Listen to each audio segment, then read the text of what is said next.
do some stretches.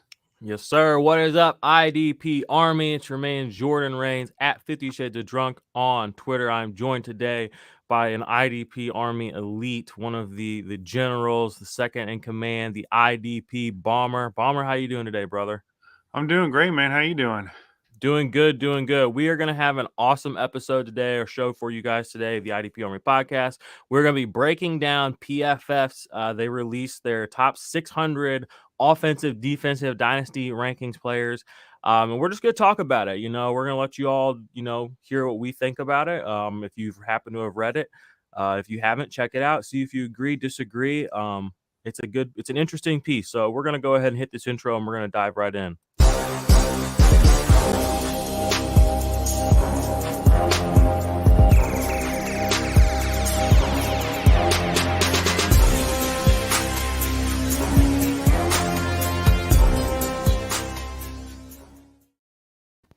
All right, we are. That intro gets me pumped every time. Yeah. I know what you mean. I love that intro. We have two. We have the two of them. I like that one. It gets me a little more hype as well. But do us a favor, if it's your first time listening to the show, give us a thumbs up, a 5-star rating, and a review on Spotify or Apple, wherever you are at. We would appreciate that. We'll go ahead and let you guys know off the cuff, we are doing a merch giveaway. You're not going to get the hoodie, but I'm wearing one right now. We're doing one for all the Patreons this month.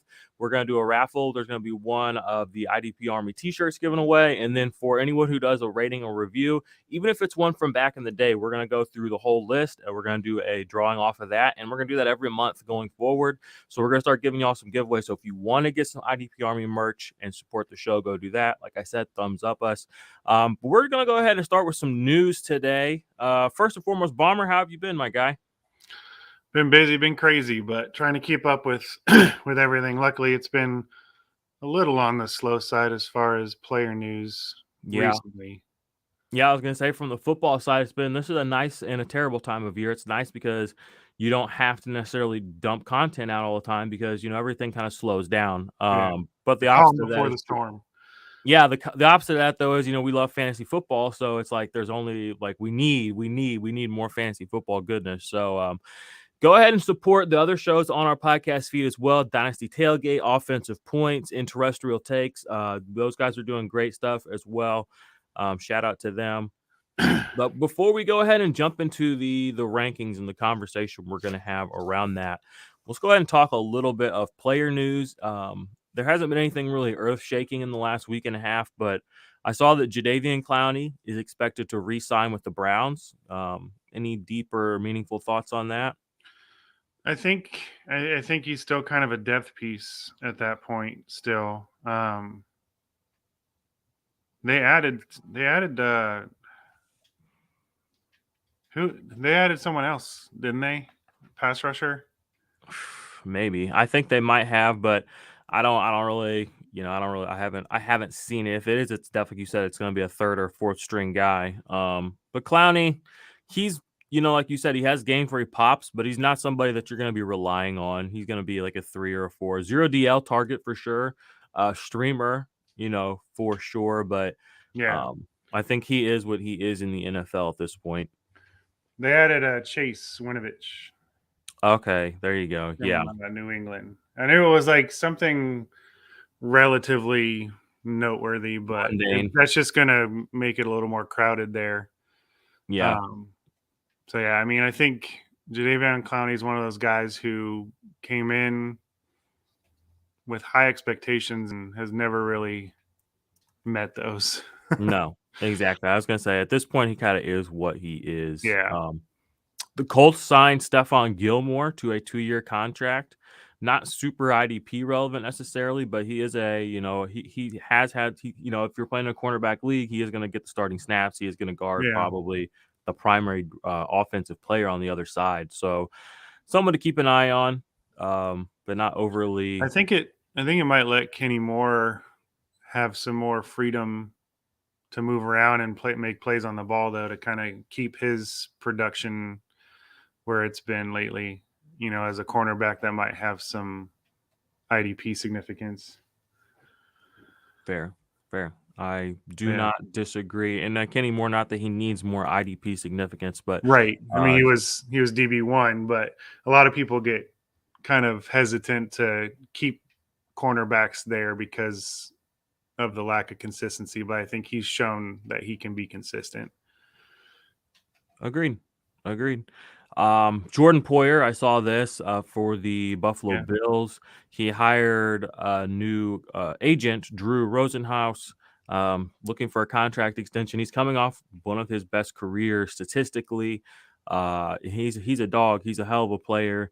Bills, that's a tough team. I think he's going to get the extension. What are your, I think it's just running back more of the same, but noteworthy that, he is working on a new deal. Yeah, I think he's kind of in the same. He's kind of a player similar to like a Kareem Jackson, where very reliable veteran player is going to get consistent points, but the ceiling's not there anymore. But I think he does still have, a decent amount left in the tank. I mean, we just saw Malcolm Jenkins retire this year. Yeah. But he had a few extra years under his belt. And so it's like these safeties can still produce well into the late 20s and 30s and still be worthy of having on your roster. 100% agree. 100% agree. A couple other little pieces of news. Kiko Toure, who is often talked up or has often been talked up, not really much of a real player so far in the NFL, but did sign a one-year deal with the San Francisco 49ers coming over from the Colts. This one's actually interesting to me. Dashone Elliott signed a one-year deal with the Detroit Lions. He's a former safety of the Ravens. I like Dashone Elliott a lot. Yeah. He got hurt last year, I believe. So he didn't play a full season, but good young player. I'm honestly kind of surprised that the Ravens let him walk. But he's a player to keep an eye on for the Lions. I'm definitely going to be targeting him in drafts. Another safety, two more safeties actually. Justin Reed signed with the Chiefs. I forgot to mention that on the last show. That's been done for a while. And then Andrew Wingard re-signed a one-year deal with the Jaguars, another safety. He just keeps hanging in there. He's always one of those safeties that I'm kind of ashamed to roster, but he goes out there and he does his thing, like it's just he's not a great player though. Like he's not good for the team, but he keeps getting deals and he keeps getting the starting nod even though they draft rookies high, and he keeps getting on the field. So looks like he's probably still going to be starting. Well, competition in Jacksonville is unfortunately not very stiff at any position. Yeah. So that's kind of understandable there. Yeah. All right. Well, that's pretty much all of the news. Before we get into the actual meat of the show, we're going to preface it by saying, this is our thoughts and opinions. This is IDP Fantasy Football. I wouldn't say that, we're going to be wrong. These guys are going to be wrong. Everyone's going to be wrong, in rankings. But there are some, you can be fundamentally wrong versus just being wrong on a player ranking. So we're going to talk a little bit about some of our thoughts on this whole thing. If you want to see our rankings, my rankings, check out the Ultimate IDP Index. Join our Patreon. I've been ranking for fantasy football for a few years. The Ultimate IDP Index, check it out. It speaks for itself. It's got everything. It's tiered IDP rankings. It's got production profiles, trade value calculators. It's got links to contracts. It's got everything you need to actually learn about IDP. And I'm I feel very confident in the product that we've put out, and that, I've seen it work year over year. And when I see other rankings and other people in the industry, and it's just not up to snuff. It kind of, we just got to keep trudging on, So we're going to talk about this a little bit. Let's go ahead and say overall thoughts on the exercise in general. And I'm going to go ahead and pull up this article. So it's a free article on their website. So, you guys can read this article if you so choose to do.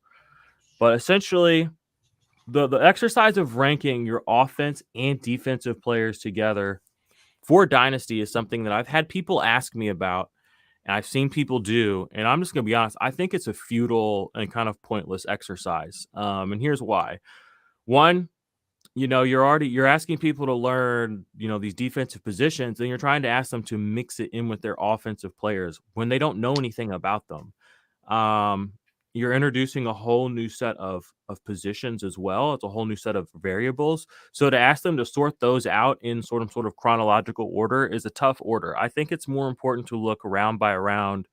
Do I need to take offense or defense here? Not necessarily a chronological list. So I think in some ways that can be tough, because just because somebody's list tells you to take, the highest player 10 times in a row as an offensive player, that's not good process. So this concept of putting together an offensive and defensive list of players to use to draft as rankings is fundamentally flawed from a game theory standpoint, in my opinion. So I'm not really, you won't find a list like this from me. I've tried to mess with this at one point a few years ago and just realized it was not the way to do this. That being said, PFF has done this. So we're going to take a look at it. Again, I don't know how actionable this is. I want to start it off by saying, another thing, their scoring here they bring up, which this is they say here, assuming 12 rounds, Janke and Macri have ranked 600 total players to cover up to 50 rounds.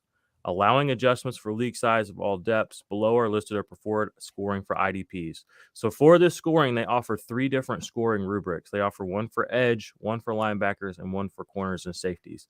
This, again, I've mentioned many times, is just a fundamentally flawed system for scoring IDP.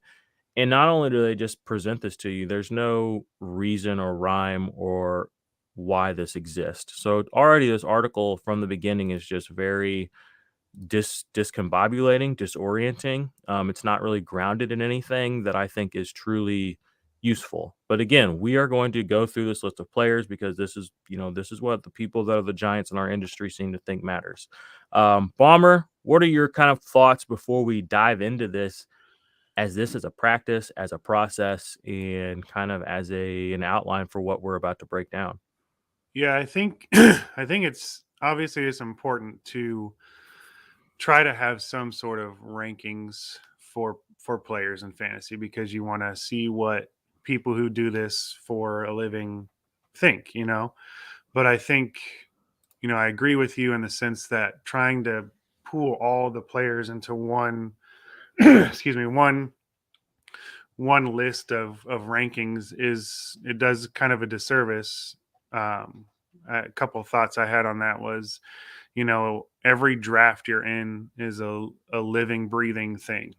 It's going to have people reaching for players. It's going to have, runs started on different positions that you're going to have to adjust with, adjust it on the fly as you're drafting. And so, they broke it down, round by round, but I think, they didn't even start mentioning IDP until the end of round 6, beginning of round 7. And every single league I've ever done a startup for, whether it be redraft or dynasty, you've got IDPs going as early as the 3rd round, because they want to go up there and they want to get their guy. They want to get TJ Watt. They want to get, their player that they think is going to be the difference maker for their team. And so that's going to throw off all of these rankings, and people are going to get lost in the weeds, especially when they're having to comb through every single position on a rankings list to see, okay, that player was taken. And it's just going to make it not really usable, especially if you're in a live draft that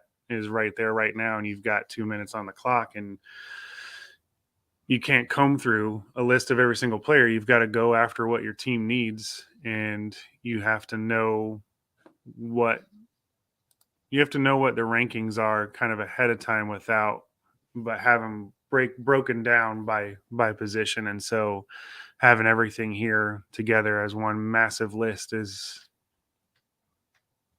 a fun exercise, I guess, but I don't know if it's going to really be helpful for people during their drafts. Yeah, I don't think it's a fun process, like you said, but it's not super actionable. Before we get into it, I do want to tell you all, there is an IDP scoring system that exists called IDP 123. I'm putting it on the screen right now. Sleeper, the largest IDP or fantasy football platform, has adopted it. It's 1 point for assisted tackles and quarterback hits, 2 points for solo tackles, tackles for loss, 3 points for forced fumbles, fumble recoveries, passes defended, safeties, and block kicks, and then 6 points for touchdowns, interceptions, and sacks. That is across all 3 positions, just like offensive fantasy football, where everybody's points are the same based on the action, not based on the position that they play. There are articles written about this scoring format. There are episodes of podcasts about this scoring format. There's a lot of research has been done about this scoring format, and it has been overall very well. The reception for it in the fantasy football IDP community has been overall by the consumers all positive.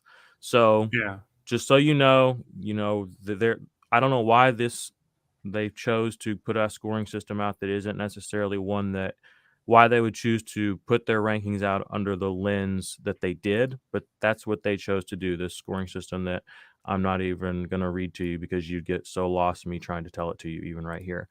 So let's go ahead and jump in. And again, it sounds like we're talking about this. We're this is information they put out. We're just gonna talk about what they said. We're gonna say what we liked, didn't like.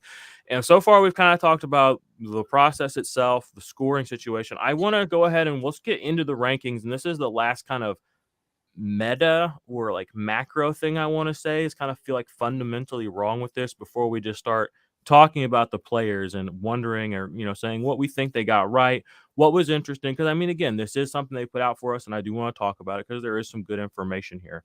But before we do that, let's scroll on down. I think the first thing that I want to as far as a meta is the very first defensive player that they have going in this list is Nick Bosa at 58.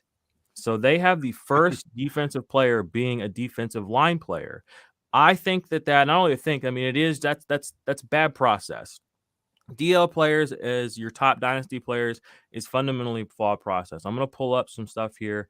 It's been something I've talked about for a while. This concept of drafting your defensive line late because they're harder to predict and they have more spike weeks than consistency. We have a good friend of the show. He's actually written a book about IDP fantasy football, which is available on Amazon. Rui wrote this in his book, and this is coming from him. And there's a lot of, go check out his information. There's a lot of info behind it, but basically this is what Rui says. And this is, again, the research is behind this, but this is what he says in his book at the end of the little notes. He says, stockpile linebackers early. They're the most important and shallow position. So make sure you have starters and flexes or bench guys. Don't sleep on DBs, but don't reach. Think twice before ticking the tackle machine safety if you don't have the strategy for LB. Safeties in the box are difference makers, but you must build a team and get players at their value. And then his next bullet point, DLs don't matter, period. Okay, they do. But if you don't get an absolute stud like Donald, try streaming or getting value way later and cycle through based on matchups. Again, there is data in Rui's actual published book on IDP fantasy football that says, from like what I'm saying right now, that an edge player as your first defensive player is a fundamentally flawed process. Now, let's just say you're having fun. Okay, whatever. Take whoever you want there. But if you're going to take that first edge player and it's not going to be TJ Watt, that again, fundamentally flawed process. TJ Watt in a points per game manner is leaps and bounds above Nick Bosa. So let's just go ahead and jump into the weeds here. So not only did they fumble the bag on which defensive player, which I will say, if you're going to take a defensive player first that is an edge, I would take TJ Watt because he is a true difference maker. And he has DL and linebacker eligibility on Sleeper. But I wanted to point out that, they don't put their first linebacker in until pick 72. So they have quite a few. They have 7 edge players and a defensive tackle going before their first linebacker. I just don't think that's good advice. Bomber, what do you just weigh in here? What are your thoughts? I agree. I mean, you've got what do they have, like 7? Yeah, that's 7 defensive line players before a linebacker, and or no, 8 because you got Aaron Yeah. Donald in there. So you got 8 defensive line before a linebacker, and then also I know we're doing IDP, but Lamar Jackson is QB1. That was just sorry. That was interesting to see. But anyway, so Yeah, I think I've actually had a couple of conversations with a couple guys at PFF about why they put players where they put players, and not necessarily even on the order, but even having Nick Bosa and stuff like that ahead of players like TJ Watt. Like, a lot of it boils down to them as a feeling. They're like, well, I just feel like Nick Bosa is a better dynasty player than TJ Watt. And I'm just like, okay, do you have anything to back that up other than like some PFF metric that doesn't equate to fantasy points, like pressures and things like that? And it's like, pressures are great, but if you're not actually registering stuff in the box score, it's not going to make a difference on your week to week fantasy matchup. It's like, great, he got 10 pressures, but got 2 QB hits and no sacks. And that's going to do nobody good. But then you've wasted all your draft capital on a Nick Bosa or a Myles Garrett or an Aaron Donald, who you might get another year or two out of because he was threatening to retire last year. But anyway, and you've got linebackers like, Roquan Smith and Darius Leonard and Devin White, who had a bit of a down year, but I think he's still in the top 10 conversation for linebackers, who are scoring 20 to 25 points a week. And you've got, your roller coaster ride of your top IDP draft pick who gets, 21 week and 2 the next week, and then 31 week and then 5 the next week. But like you said, if you're going to take anyone like that, it's TJ Watt, because yeah, he's going to get you sacks, but he's also got a decent tackle floor too. So even if he, quote unquote, lays an egg, he's still going to get you 8 to 10 points, which is a solid, you know, laying an egg for a defensive line player. I've had so many weeks where my D line puts up 1 or 2 points because, they're getting pressures, but they're not getting any tackles or sacks. So it does me no good.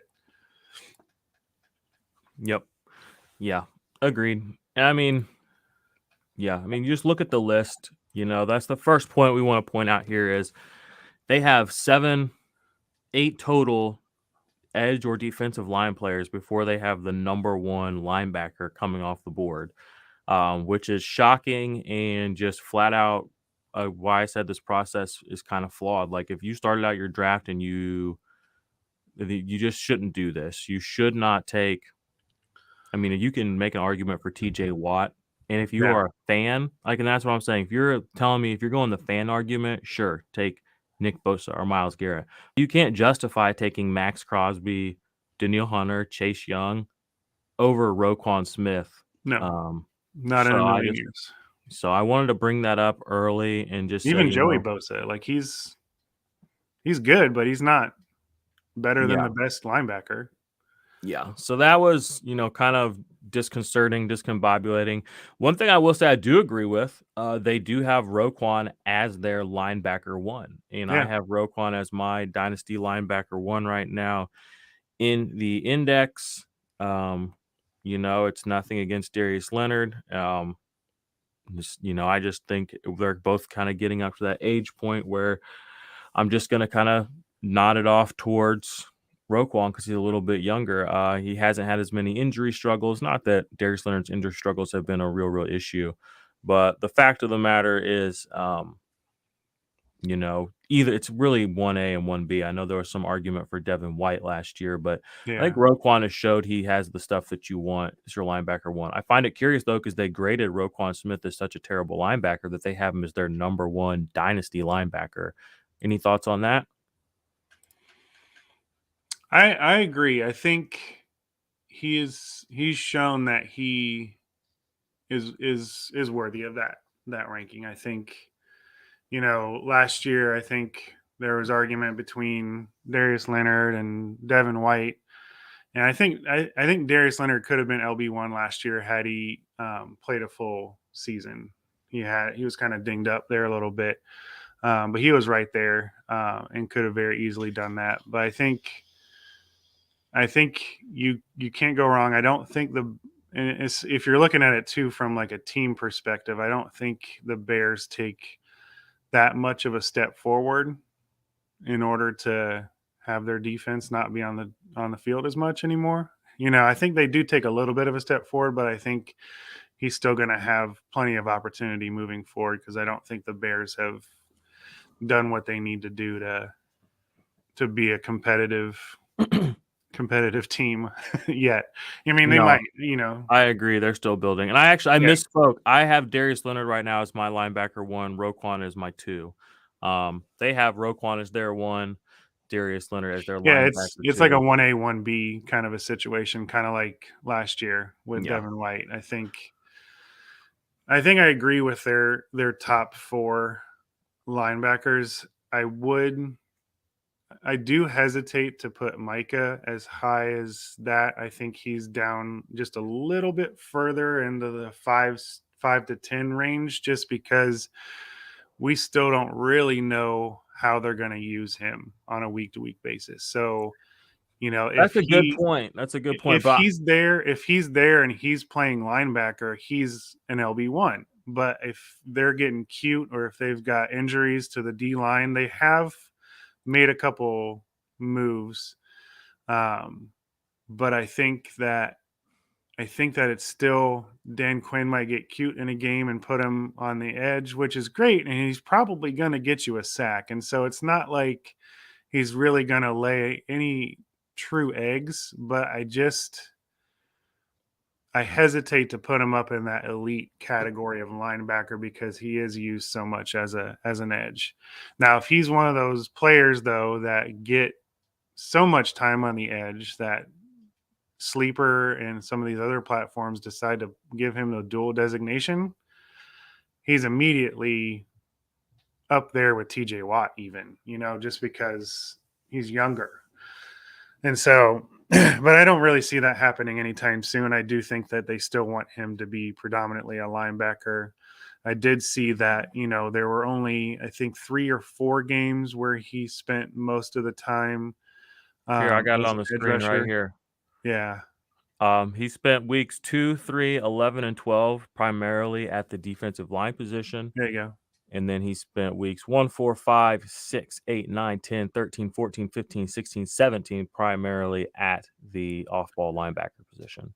So, yeah, and I think those weeks where he was on the edge was, when they had some injuries to DeMarcus Lawrence and things like that. And so I think we saw DeMarcus Lawrence come back and he was still able to play, and I think he's going to stay there. Although I thought there was some disputes about contract, like he wanted some more money or whatever. But anyway, I think that they're going to do him right. I think they're going to let him play linebacker and obviously use him as a pass rusher because he's just good at it. But I think he's still going to predominantly be, a linebacker. And so, but because of that, I'm still kind of hesitant to put him in that top 5 category in the conversation, just because of that uncertainty. It's like, I love him. I have him on several of my rosters, and I even went out and I traded away some decent draft capital for him before the season last year to get him. And I was happy with him and was in the championship game, because of him in a lot of cases. But I just, I can't always go with the feeling. I have to go with, how they're using him, and he's just not being used as a top 3 fantasy linebacker just yet.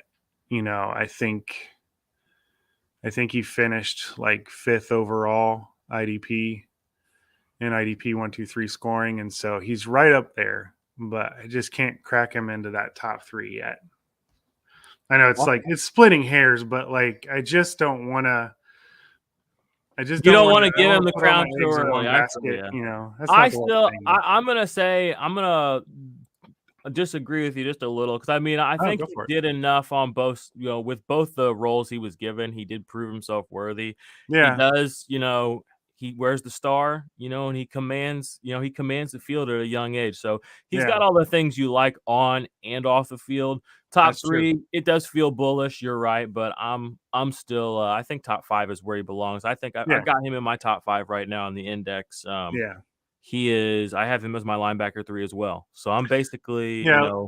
Like I said, it's splitting hairs. It's like when you talk about the difference between players in the top 10, it's like the standard deviation of points is like 20 to 30 points, from 1 to 10.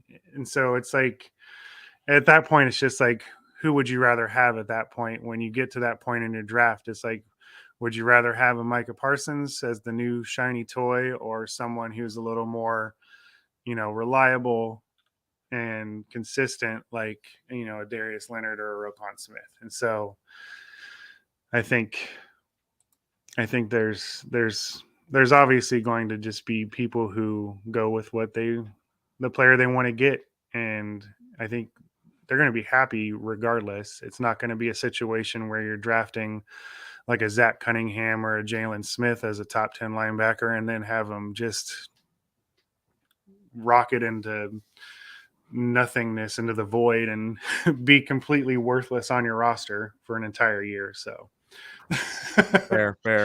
I don't think Let's that's go ahead. happening anytime soon. Let's talk about a few other things on here. What are there any guys in this next little tier here, all the way down to 108? Looks like that you want to highlight on in particular. I know that I sent you the notes over, but I don't see anything written in here. But I wanted to give you a chance to bring anybody up. Yeah. Here.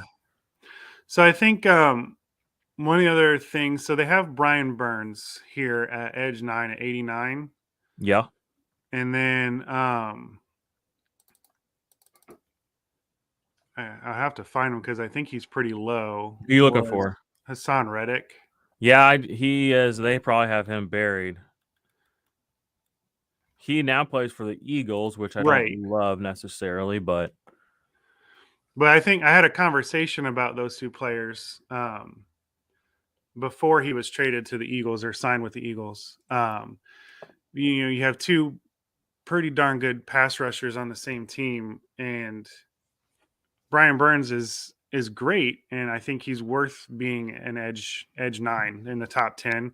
But I also think that Hassan Reddick had earned a spot up there near him. I'm not saying necessarily top 10, but I think they had dropped him down to like the late teens, 20s, if not lower. And I didn't see the justification there just based on overall performance from both of those players. And they're very similar as far as actual production. I like Trey Hendrickson where they have him. Yeah, I was gonna say I was surprised to see them have Trey him so high in such an exalted position. Yeah, that's surprising to me because they had been kind of downplaying his. They haven't ability. been kind of. I mean, they've been straight dogging this dude. They were all last year. Yeah. That's all they could do is talk shit. They were talking shit, and then I mentioned I kind of am interested in the Rashawn Gary at edge 8. He has done nothing statistically to show that. I have him pretty high too. I don't think he. Well, and then Zadarius isn't there anymore. Yeah, I actually still have Zadarius just a smidge higher than him. I don't know where Zadarius pops up on their rankings. We're gonna he's probably super far down. I wanted to bring up in this next grouping here again Fred Warner at linebacker 6, Jeremiah Owusu-Koramoah at linebacker 5. I mean, that's just gross negligence. I mean, that's almost malicious. Do not draft either of those players anywhere close to those spots.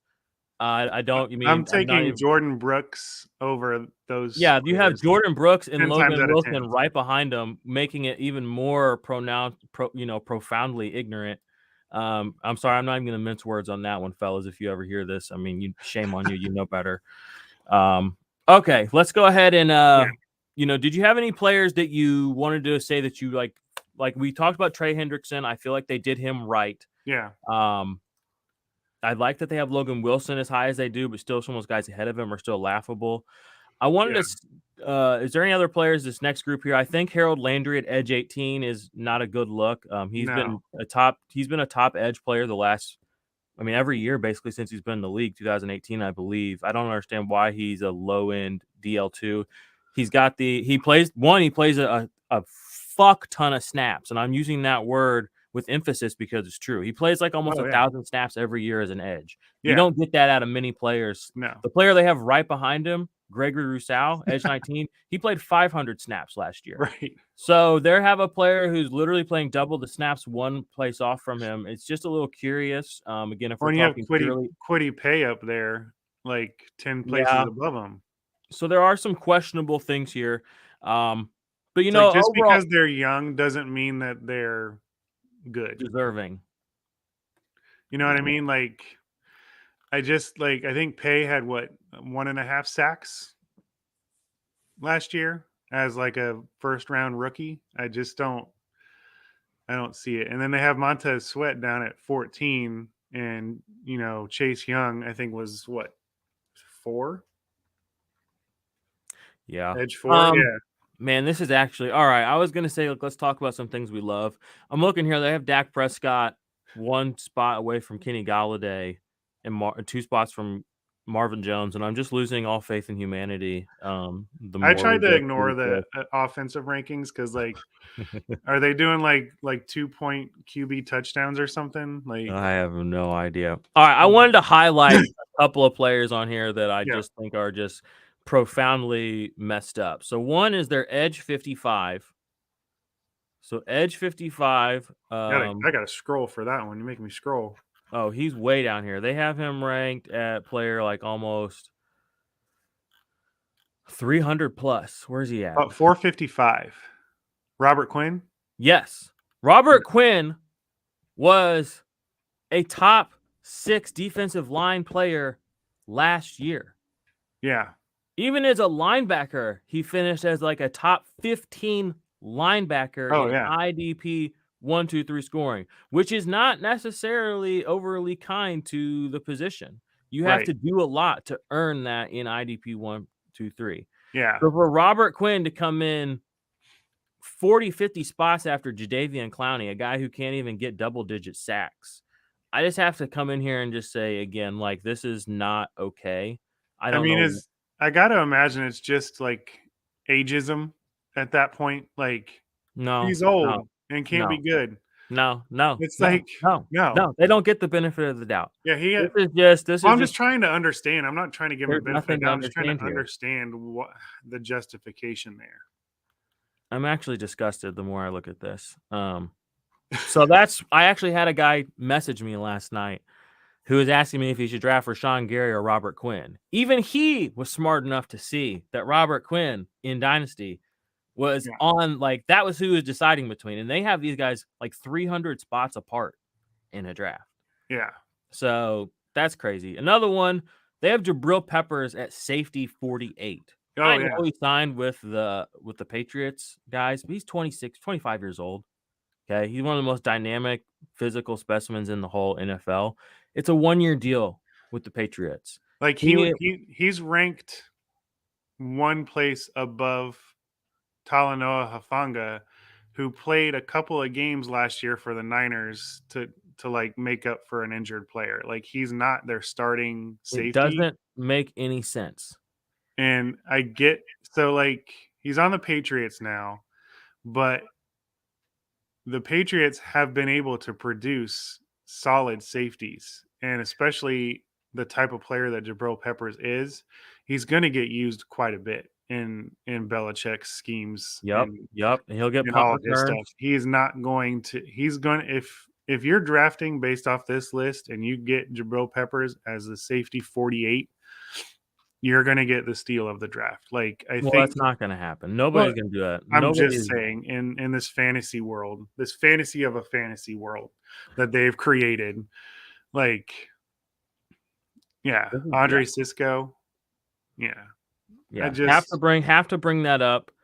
Literally doesn't make any sense. It doesn't. They have Drake Rapp deserves to be much higher as well. Like, he's not in the top 10, obviously, but at least a top 30. Yeah, he's a top 32 safety at least. You can play him basically every week. So I wanted to bring those up. We've already talked about Harold Landry, Dre Yeah. Greenlaw, another player they have way too high. He's a linebacker 23, which is basically a back end linebacker too. He's done nothing to even come close to deserving that kind of ranking. So I just wanted to these rankings. I mean, They've got Dre Greenlaw in the same conversation as like Demario Davis, and it just doesn't make any sense.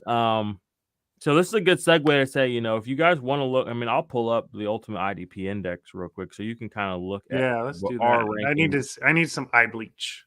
Yeah, let's show. These are what are. I mean, these are just IDP, and again, I want to emphasize. I think that it's kind of folly to try to mix the offense and defense. It looks good shoving 500, 600, 800 players into your thing or whatever, but this is just to give you a snapshot of my tier 1 and tier 2 players. I mean, you can see they like Josh Allen. I don't even remember where Josh Allen was on their list. Hassan Reddick, I have him much, much, much higher, and I think he deserves to be, in this too. kind of area.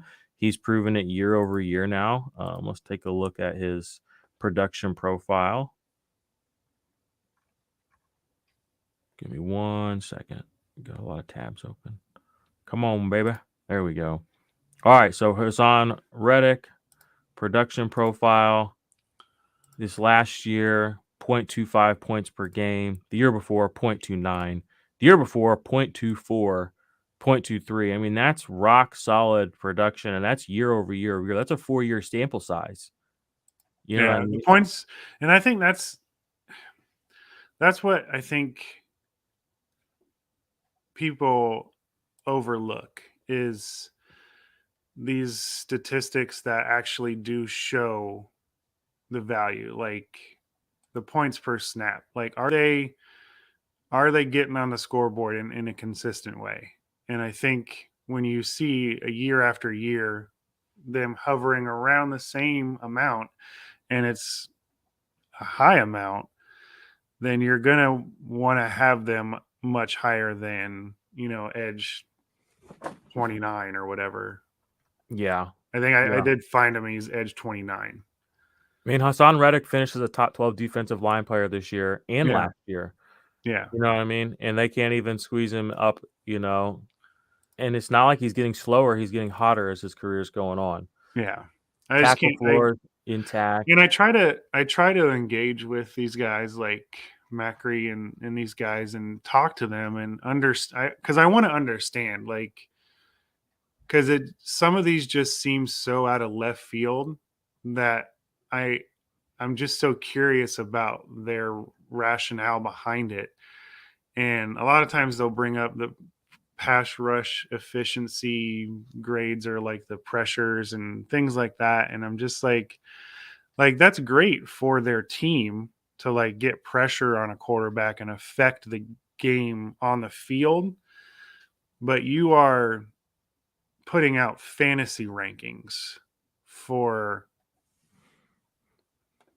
for fantasy managers and not like Bill Belichick. We're putting out numbers for you and me and everybody who follows us and every the millions of fans out there who are playing fantasy leagues. They don't care about whether or not they pushed an offensive lineman enough to affect a quarterback's throw. They care, did he hit the quarterback and did he get the sack? That's all I care about. And so I just I gotta go where the actual fantasy numbers lead me when I'm looking at who I'm picking. Yeah. Harold Landry too. I mean, he had the most points per snap he's had in his career. I mean, he was Yeah. the most efficient he's ever been. And they still can't give him any love, 12 And that's sacks, on a very large sample 75 size. tackles. I mean, just and like you said, I just got to echo this too. With, Macri was on this show, 13, 14 months ago. We did a show that recapped the linebackers from 2020. 3 days after he was on that show with me here, he blocks me on Twitter and he's never spoken to me since. Yeah. Like you said, I don't understand what I don't understand what these guys' problem is. Why you can't just have a conversation about something Yeah. with them. Everybody's so defensive. Everybody takes things so personally. I mean, like you said, we're just talking about fantasy football advice, and Yeah. it's We're just shooting the shit and like people get in their fifis about it.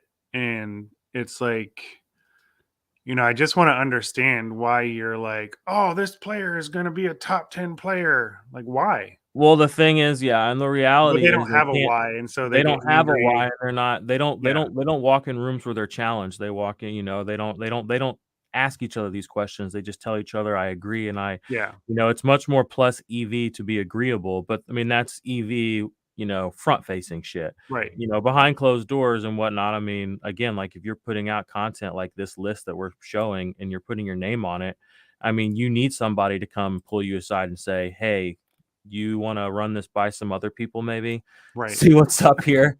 Don't just like throw in a chunk of edge players. You're like, oh, I forgot to rank some edge players for Yeah, like 50 players. So I'm going to dump like 4 or 5 right here.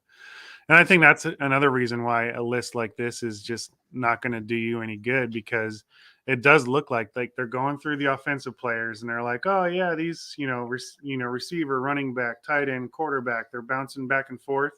And then you get a chunk of IDP, like they forgot about him for like yeah, 50 players. And it's like, well, I should probably mention some IDP here at some point.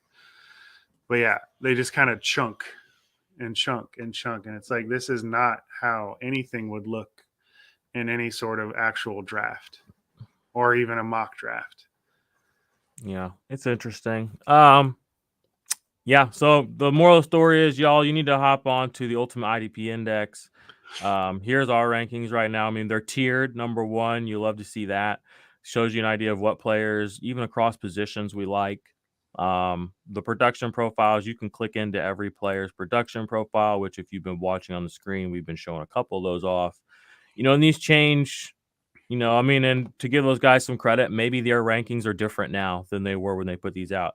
The beauty of this for me and you is if I want to change somebody, I can literally just click on their name and I just drag them up or down a spot. As I have more information as things are happening in real time. So I'm able You to put get a him little bit back more. down there, though. Say it again. Yeah, You moving put back down. Isaiah Simmons back down there. Yeah, put Isaiah Simmons back down a little bit. You're right. You're right. Keep But going. Keep going. calm down. I'm Calm down. But yeah, come hop in with us. $13 a month right now is what it is for the Ultimate IDP Index tier. As a Black Ops tier.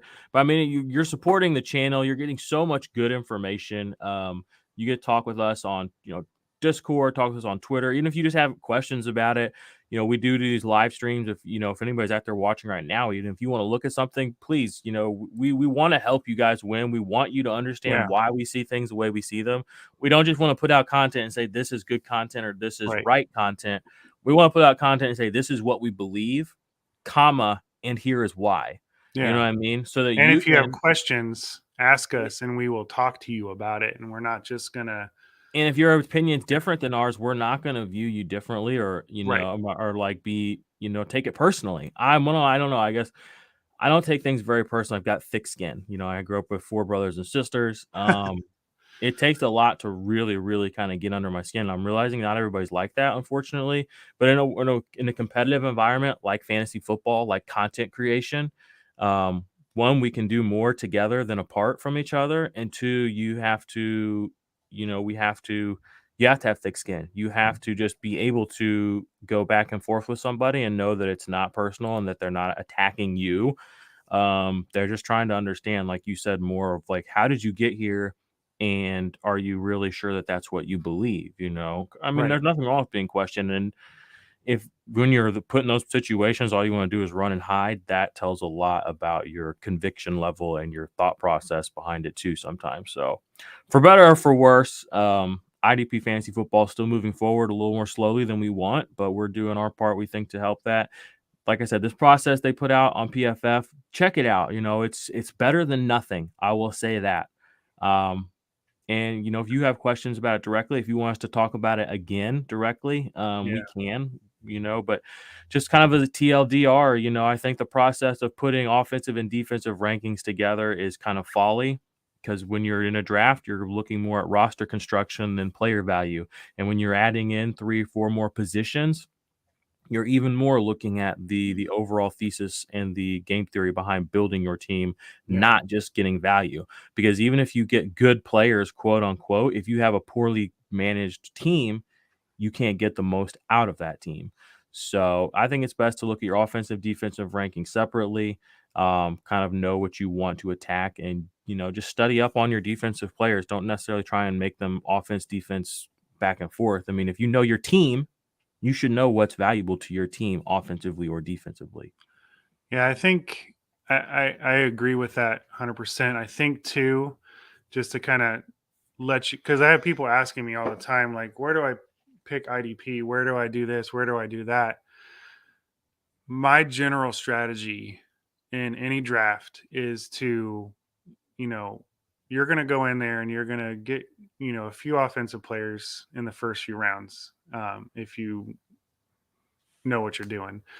But then at that point, you're just building a team, for rounds 1 through 4 is best player available, but then after that, you're building your team, and if you're listening to the right people, I think you're going to know what types of players that you need to start targeting and when you need to start targeting them.